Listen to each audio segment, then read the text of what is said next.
Olá, estou aqui representando o grupo de Campus Paripiranga, da 3 de Português e Línguas. Hoje vamos entrevistar o professor Ramon Ferreira. Nossa entrevista ela abordará o tema sexualidade. Primeira pergunta: pode nos contar um pouco sobre sua jornada e como você se identifica em termos de sexualidade? Posso. A minha jornada ela foi bem uma jornada de uma criança típica de interior, né? Uma criança que desde muito cedo já percebia alguma coisa não diferente, mas já tinha algumas questões internas, já tinha uma ebulição, já foi crescendo nessa cidade do interior e vivendo algumas experiências assim que são típicas daqui, mas de uma maneira de olhar que eu sempre achei que foi muito específica minha. Agora, isso necessariamente não fazia com que eu me achasse diferente das pessoas. Eu achava que era a minha maneira de ser, que isso era de todo mundo e tudo mais. E só depois é que eu fui descobrir que isso tinha muito a ver com a minha sexualidade.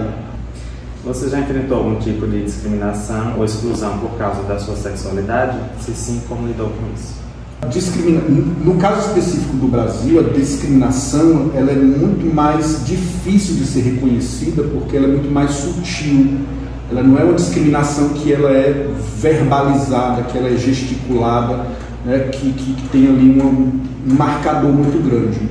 Então, assim, eu devo ter passado por situações de discriminação, agora situações muito sutis, em que talvez eu mesmo não tivesse me dado conta. Eu, por exemplo, não me lembro assim, de ter sofrido violência verbal, violência física, nunca levei nenhum tipo de violência física.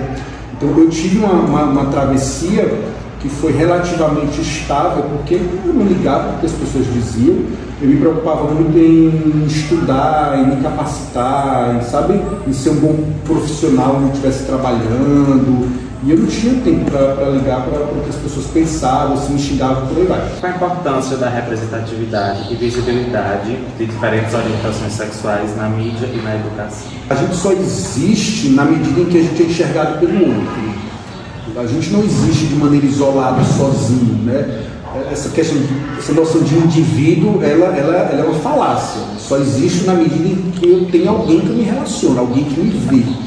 Por conta disso, a representatividade, inclusive nos meios culturais, ela é sim condição fundamental para que novas formas de existir, ou pelo menos para que formas de existir que sempre foram silenciadas e relegadas à margem, elas possam ter um mínimo de liberdade. Eu fico pensando, por exemplo, hoje, se a minha geração ela tivesse os recursos de representação que as gerações de hoje têm, no que diz respeito às questões ligadas à sexualidade. Então, na minha época, a gente não tinha um Pablo Vittar, não tinha uma Glória Groove, não tinha um Paulo Gustavo, uma série de referências no campo das artes, no campo da comunicação, na própria ciência também, né? Teóricos e teóricos acadêmicos que são abertamente não heterossexuais e que estudam essas questões.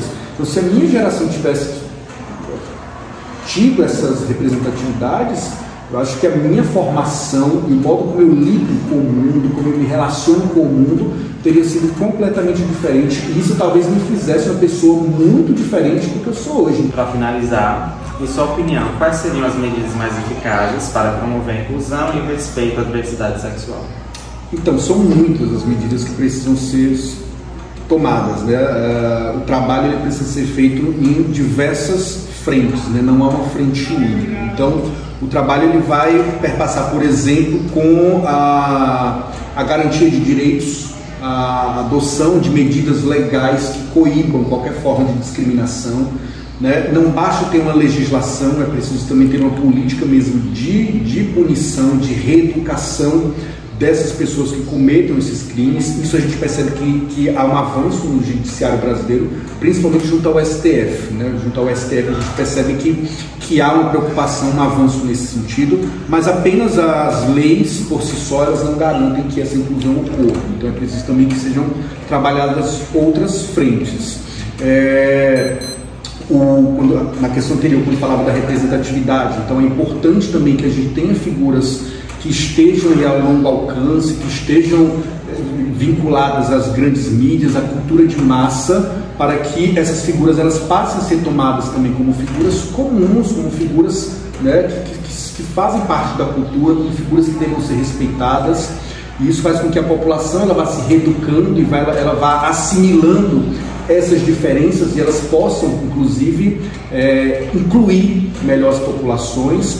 No campo da educação, a gente percebe também que essa é uma frente que carece de muita atenção, já que, em específico, no que diz respeito à sexualidade, é muito importante que a gente tenha educação ligada à sexualidade, já na educação básica, né? As crianças elas já precisam reconhecer essas questões ligadas à sexualidade para que elas tanto se reconheçam, como elas reconheçam também nos seus colegas, na sociedade, todas as diferenças possíveis, todas as possibilidades aí, e que todas essas possibilidades precisam ser respeitadas. Então, observe que são todas essas frentes aí que trabalham juntas, apesar desse avanço da classe conservadora que a gente tem vivido, mas é todas essas frentes trabalhando que a gente vai poder ter um ambiente de maior inclusão, de maior diversidade.